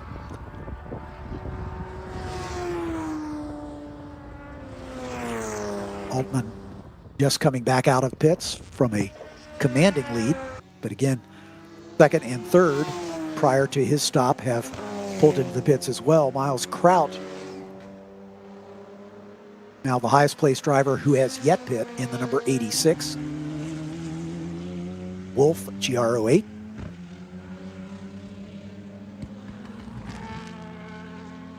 Kraut running third in the class at the moment.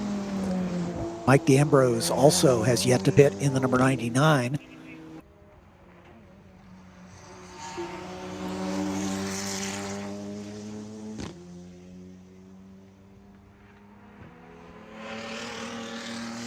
Another retiree, we understand the 25 has retired, Martin Bruhat.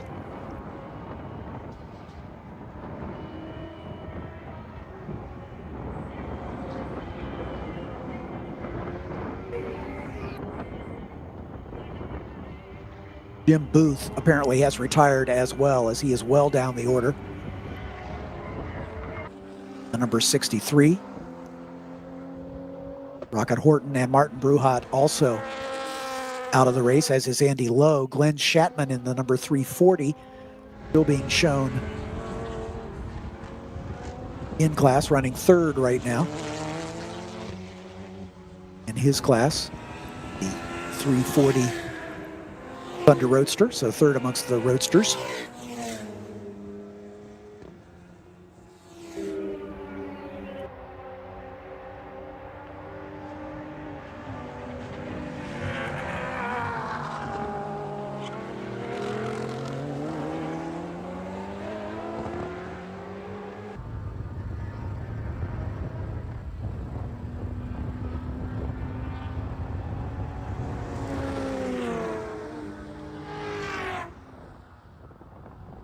David Albin has been in and out of the pits several times in the number 19, as he's all the way back in 22nd position. By my reckoning, he's been in the pits 4 times. So some sort of issue for Albin in the 19.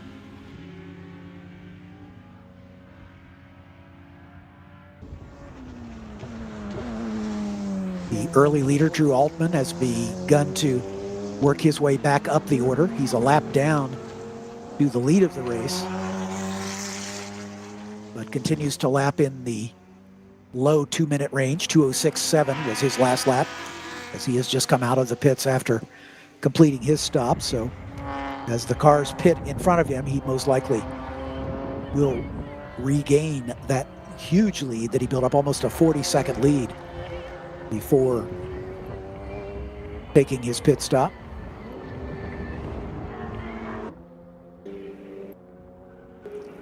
Little brake lock up there from Marcus Ambrose as he's coming down into the Sunset Bend, turn 17.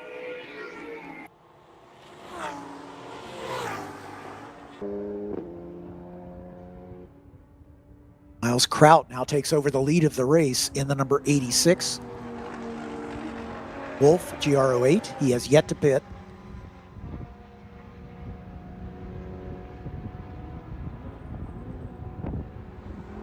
Stretching his pit stop into now 52 minutes running time on this one.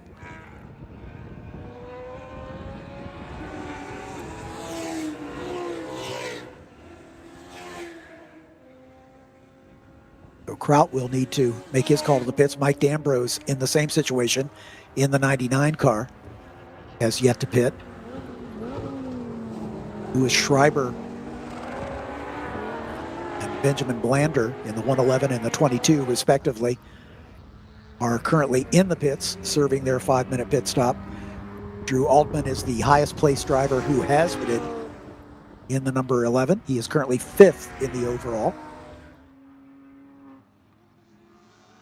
lapping significantly faster than the cars in front of him, so it won't take too long for him to get back to the front.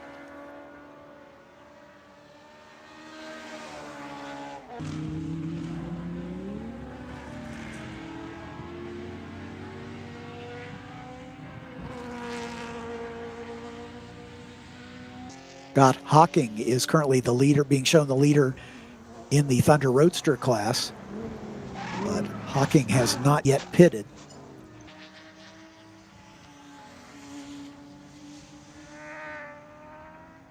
Yeah, Waymeyer with an issue. Oh no, that wasn't. That was that's Rodriguez. I'm sorry. In the 70. Looks like there may have been some help there. Rodriguez being shown as the leader in the class, as the Bruce Byerly, the leader through much of the race, is in the pits currently. Patrick Waymeyer has completed his stop, and he's still got some ground to make up. So trouble for Marcus Rodriguez slowly coming through Sunset Bend. I'm guessing he might have a puncture after that contact. Looks to be a little low on that left front corner, and some body damage there as well. So Rodriguez now coming into the pits. See if he can effect repairs and do the refueling or whatever he needs to do and get that all done within 5 minutes. He might still have a shot at the front of this field. But right now, looking good for Byerly and Waymeyer to rejoin their battle.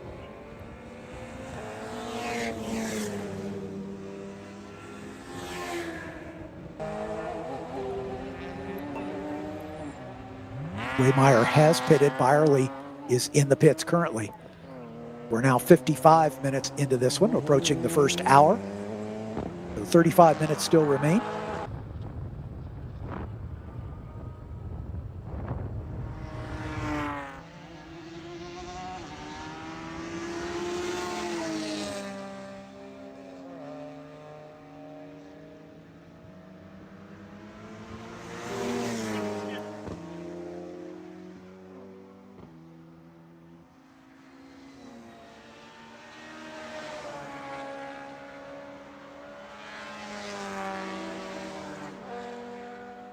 Drew Altman has moved himself up into third position now.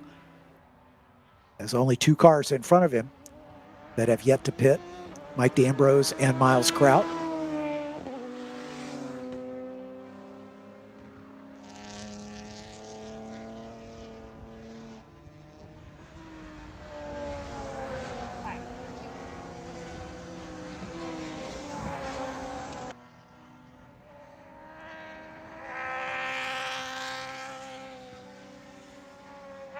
Looks like the 8 of Scott Wagner has rejoined.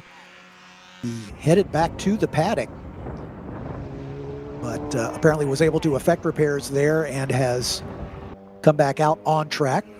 He's currently being shown 6th in class, 8th in the overall.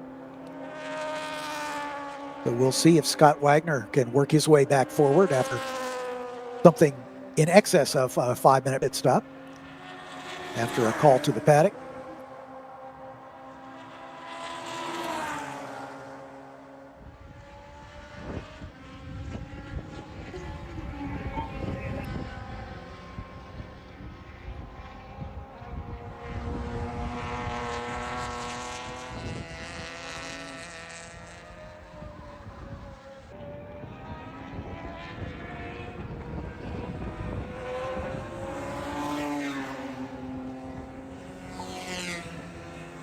The leader, Miles Kraut, has pulled off into the pit lane. He'll be serving his stop. Mike D'Ambrose, now the highest placed car who has yet to pit, is still running in second, but he'll inherit the lead when he comes by the stripe next time. Drew Altman, the early leader, is worked his way back up to third now, and with Kraut into the pits and Ambrose yet to pit, he will most likely retake that lead. Isaac Richter in the yellow Corvette has marched his way up to 4th overall, but he is yet to pit. Lewis Schreiber in position to retake 2nd position, it looks like, as he was running 2nd prior, in fact was in the lead prior to his pit stop, but Schreiber and Altman first will be 2nd and 1st respectively.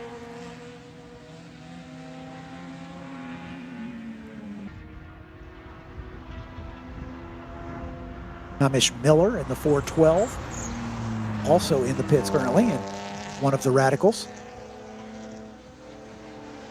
Scott Hocking in the 274,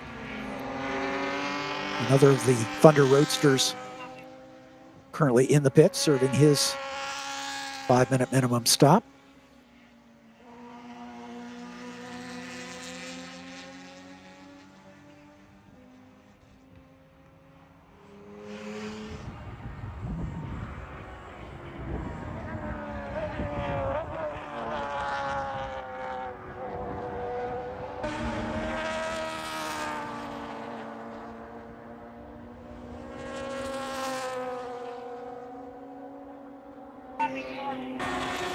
Patrick Waymeyer has pitted, and he is now being shown in front of Bruce Byerly, who is in the pits currently. But Byerly may be with a more extensive issue. He pitted on lap 20 and has not come back out. We're working lap 25 right now.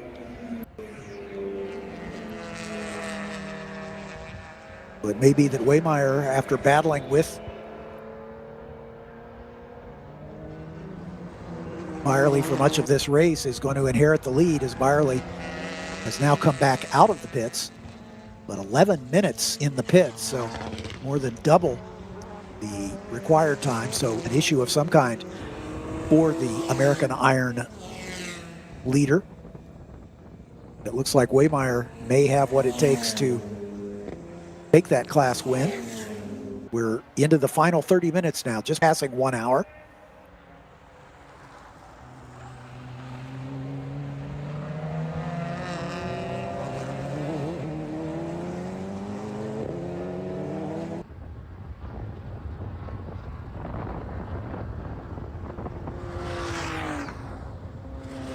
We understand the 70 of Marcus Rodriguez has retired to the paddock.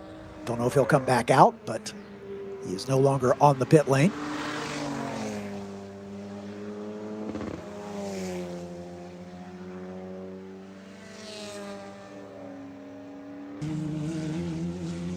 Drew Altman now on the same lap as the leader, Mike D'Ambrose, and D'Ambrose is in the pits.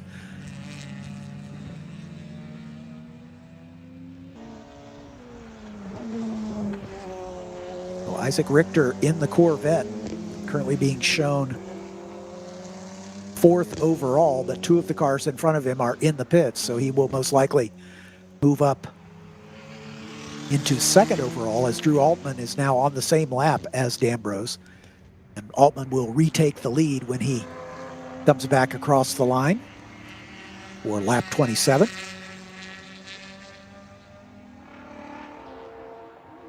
The 77 of Byerly, who had such a great battle early on, is back out of the pits after an 11, like I said, almost a 12-minute pit stop, so much longer than the minimum required. We'll see if he has the pace, as he's just about to complete his first lap after completing his extensive stop.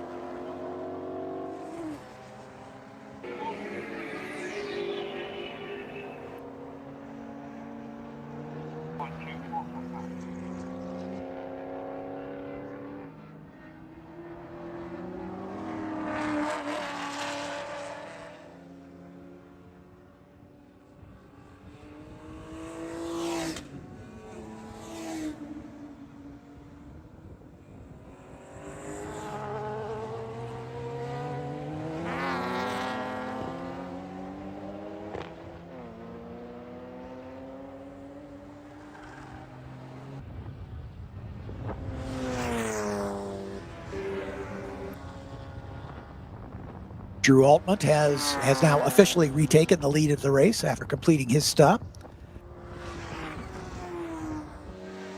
as he's back into the top spot, working race lap 28.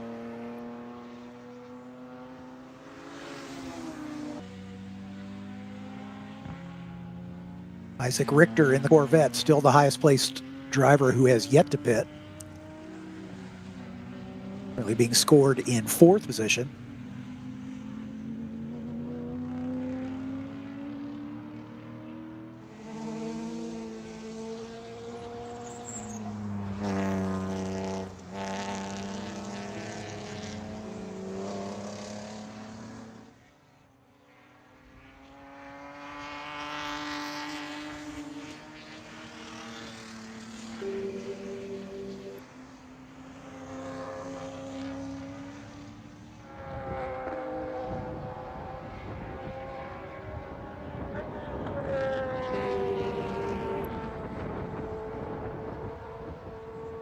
Schreiber has now moved up into second position.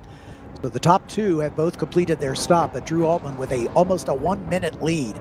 58 seconds is the interval between first and second. Scott Wagner stands to retake third position as the pit stops cycle through. We had the word that Wagner had retired to the paddock, but he has come back out on track and is lapping. His last lap was a 2:09. The leaders lapping in the 2:03s. Louis Schreiber has just set the fast lap of the race at a 2:03.3 after his stop, so he is running down Drew Altman at the current pace, but I don't think he has enough time to make up a 1 minute deficit, as right now he's only, let's see, as we compare the lap times, he's about 6 seconds a lap faster than Drew Altman. But again, Altman just now coming back out on track after his stop several laps ago, is just now retaking the lead of the race, and he can afford to relax his pace just a bit with that big almost 1 minute lead with 25 minutes remaining in this one.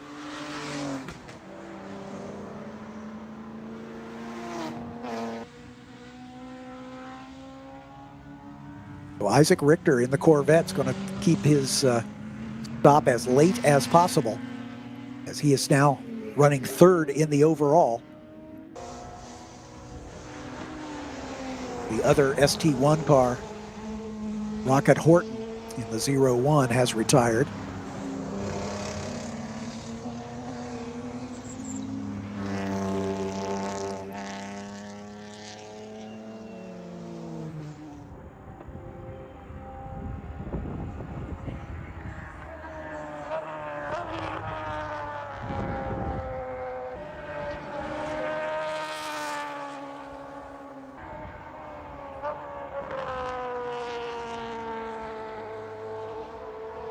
So Byerly in the 77, the white Mustang, who had that great battle with the car just now coming into our picture, Patrick Waymeyer in the 67 Mustang. Byerly not able to match the pace that he had earlier on. Waymeyer, who's leading the American Iron class, his last lap was a 2:24.8. Byerly, his best lap was a 2:26. He is being shown 2 laps behind Waymeyer, so Byerly stopped longer than it needed to be. Marcos Rodriguez is now 3 laps behind, and we believe he has retired. He's being shown as in the pits. Isaac Richter with a 4-lap lead over Langdon Morrison, who is second in the ST1 class.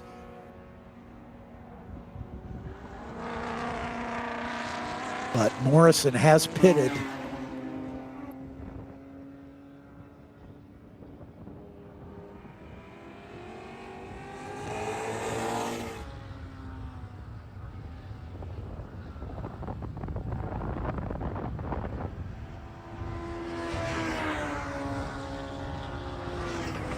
Isaac Richter, we'll see once he comes in to serve his pit stop. We'll see how far he'll drop back into the clutches of Langdon Morrison. At the front of the field in the prototype class, the Super Unlimited class, Drew Altman has resumed the lead.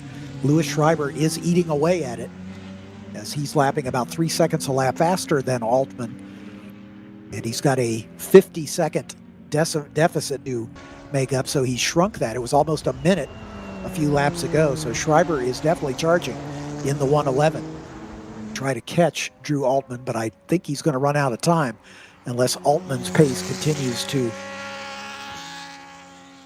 drop back. Scott Wagner, being shown a lap down to the leader, is third in the Super Unlimited. Miles Kraut is fourth. Benjamin Blander in the 5th spot. Mike D'Ambrose has just come back out on track. He's currently shown 6th and is the last car running in the Super Unlimited class. So 6 cars still alive in Super Unlimited, all of which have now pitted, with Altman in front of Schreiber, Wagner, Kraut, Blander, and D'Ambrose in that class. We talked about Waymeyer able to stretch his advantage over Bruce Byerly. Byerly now coming back into a competitive lap time with Waymeyer. He's being shown as 2 laps behind the 67 of Waymeyer. So Waymeyer in a pretty comfortable position right now. Now they're only a lap between the two of them as Byerly comes by the stripe, but is again almost lapping at about the same pace as Waymeyer, but he's got a lot of ground to make up.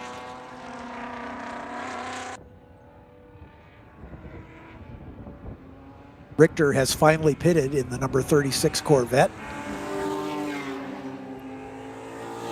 We'll see if Langdon Morrison can make up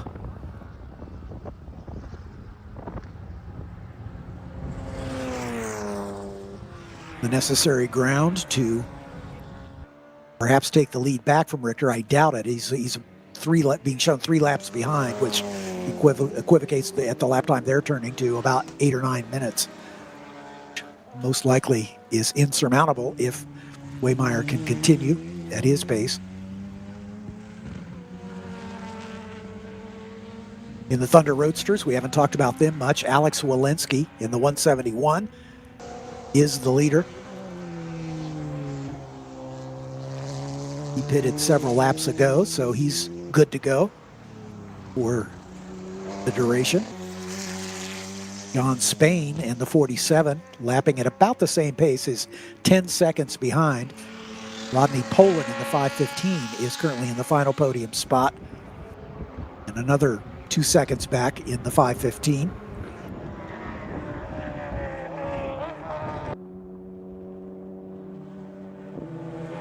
The green number 11 of our overall leader, Drew Altman. As his lead is dwindling, it's down to 46 seconds as Louis Schreiber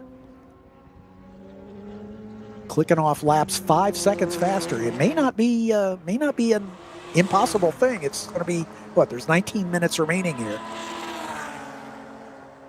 Schreiber make up that deficit.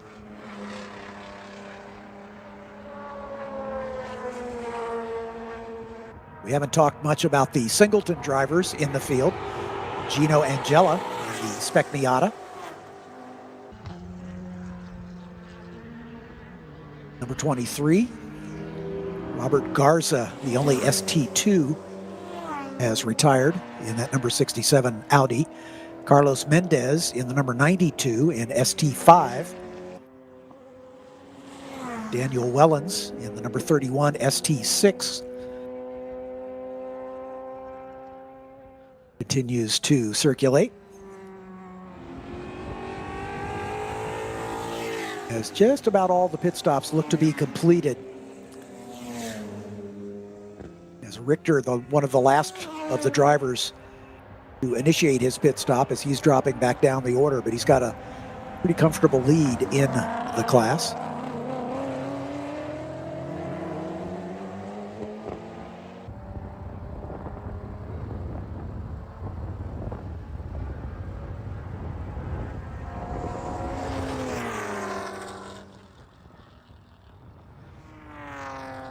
Schreiber has closed down to, it's now 41 seconds between he and Drew Altman. And again, he's lapping 5 seconds a lap faster.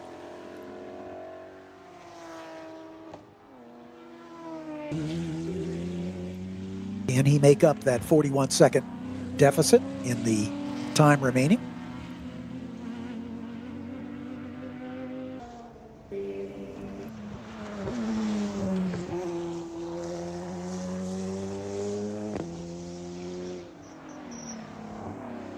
Alec Walensky, the leader in the Thunder Roadster class, currently 8th in the overall.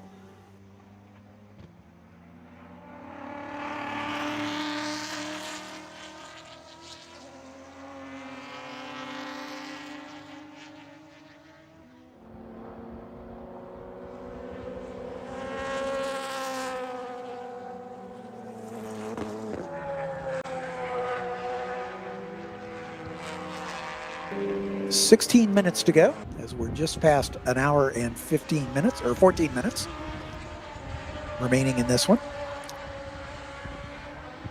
As the only car serving its pit stop right now is Isaac Richter in the Corvette.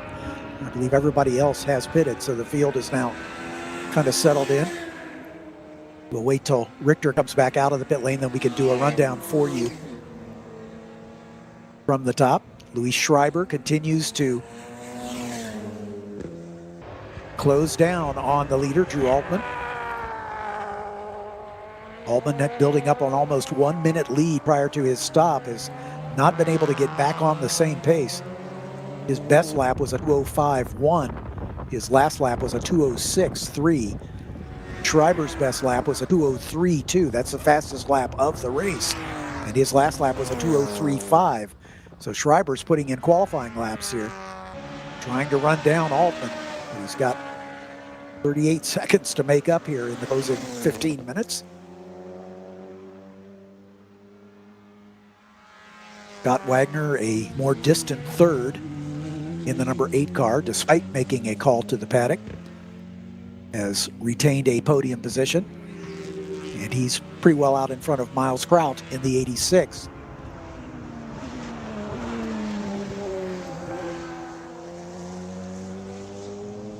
Benjamin Blander moves up around Miles Kraut, so Blander now up into 4th spot in the 22 car. So that's a change for position.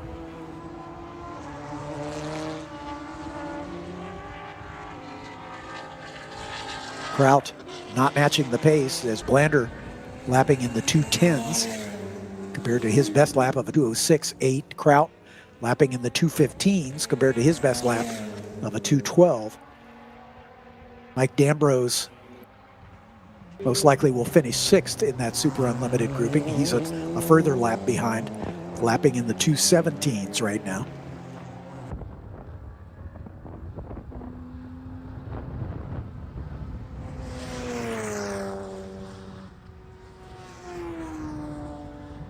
Here's your leader, Drew Altman, that green Radical, working his way through turns 10 and 11.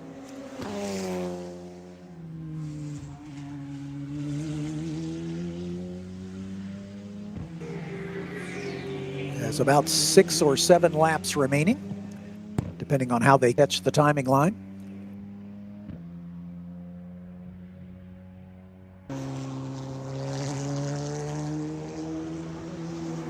Of course, this late in the race, it's certainly not unheard of in these endurance events for attrition to become more of a factor. We've already lost a number of cars, 1, 2, 3, 4, 5, 6, 7, 8 cars having dropped out of this race. Make that 9 as Shatman only completed 7 laps prior to his retirement. So the last car running is the 31 of Daniel Wellens, and he is in 18th.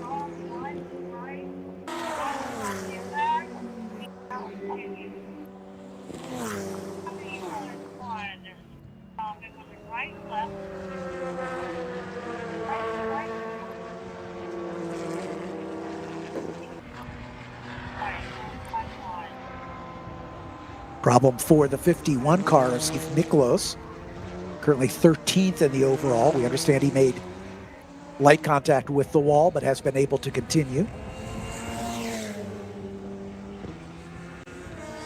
Miklos in the 51, one of the Thunder Roadsters. Let's see where he stands in that class.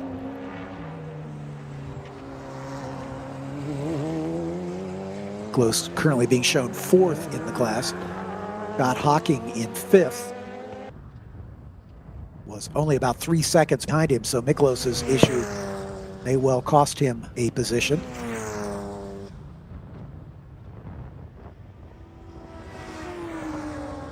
Right now, Alex Walensky in the 171 with a 16-second lead over John Spain, who is not able to match his pace. Rodney Poland in the final podium spot in the Thunder Roadster class in the 5:15. Miklos, as we said, just reported with a contact with the barrier. Scott Hocking still circulating, could well run him down. We'll see how that shakes out.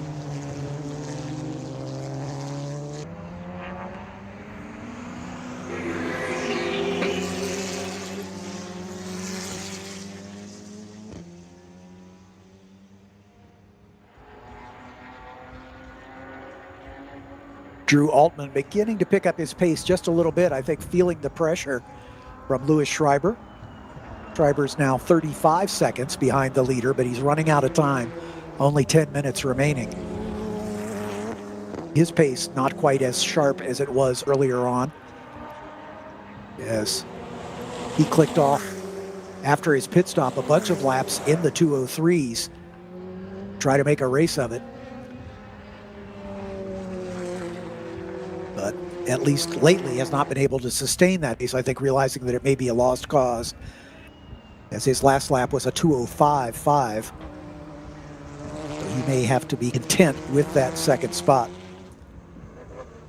Got Wagner, after an unscheduled stop, into the paddock, still in 3rd. Benjamin Blander has completed his stop in the 4th spot. He is lapping quicker than Wagner in front of him, but he's got a bit of an interval to make up. We'll see as they come across to reset timing. We can see the difference between Wagner and Blander, so there may be a battle brewing for the final step on the podium. Blander has the pace to run down Wagner, but I don't know how much time he's got left. With less than 10 minutes, coming up on 9 minutes now remaining in this one.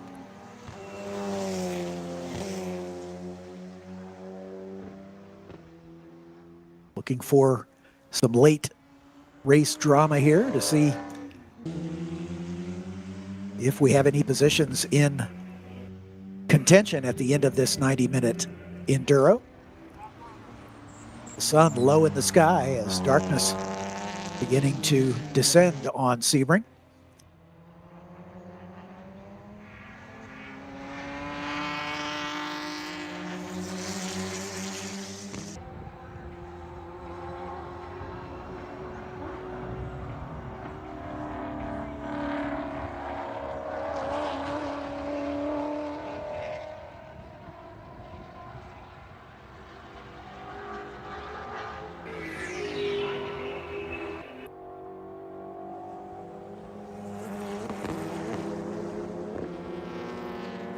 White flag is in the air, so 1 lap to go. Looks like we're going to throw the checkers at 5:30 at the end of the scheduled time, even though we won't get the full 90 minutes in. Drew Altman is your leader. Built up a huge lead prior to his pit stop and has had a more sedate pace since, but Louis Schreiber doing a great job attempting to run him down. Schreiber inherited the lead after Altman stopped, but has not been able to get higher than second. Scott Wagner in third. Benjamin Blander in the 22 is fourth. Miles Kraut fifth. Mike Ambrose is sixth. Those are the surviving Super Unlimited cars. Isaac Ricker in the Corvette, the leader in ST1. Alex Walensky in the 171, the leader in Thunder Roadster. Patrick Waymeyer, the leader in American Iron in the 67. John Spain, second in Thunder Roadster. Langdon Morrison, second in ST1 in the 42. Is 11th. Rodney Poland in the 515 in the 12th position from the Thunder Roadster class.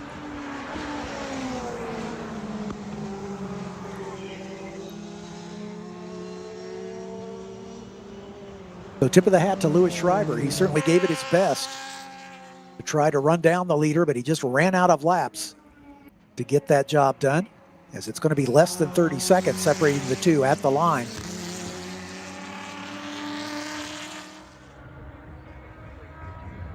We look for our leader, Drew Altman, to work his way onto the front straightaway.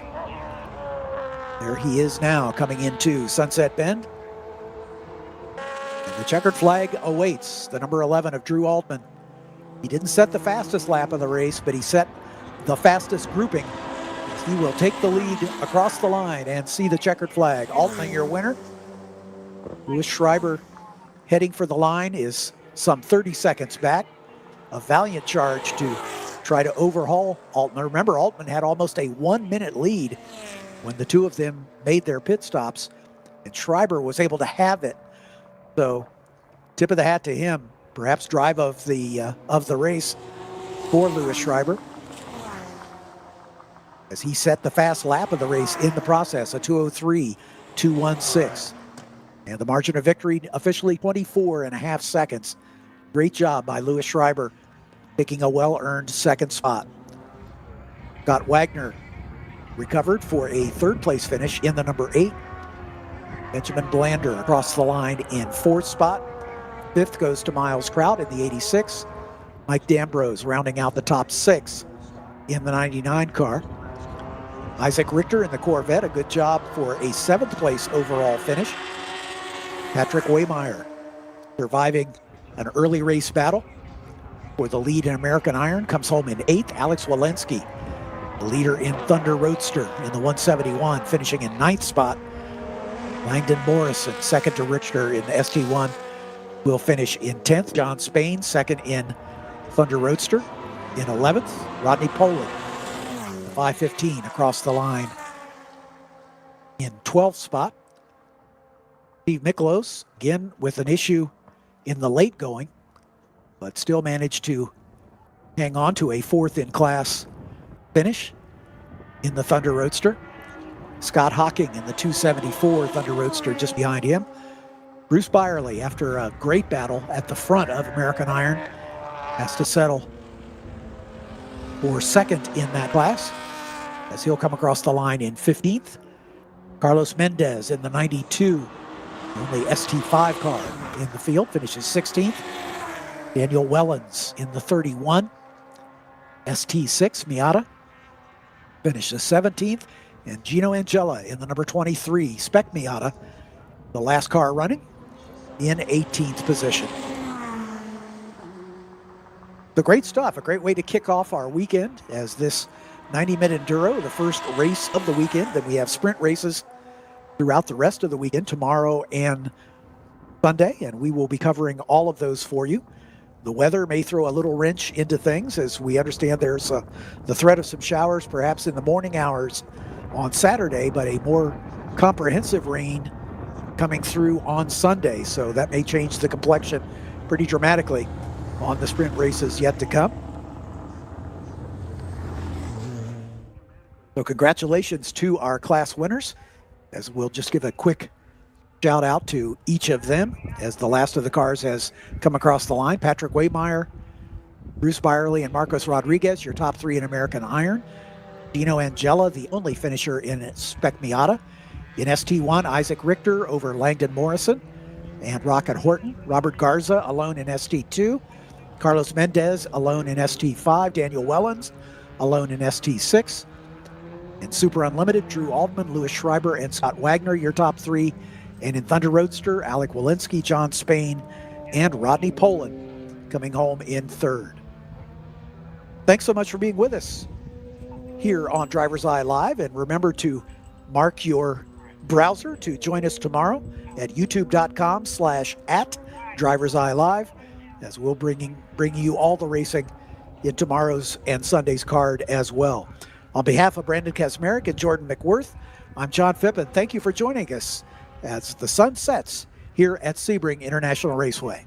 Have a good evening. We'll see you tomorrow.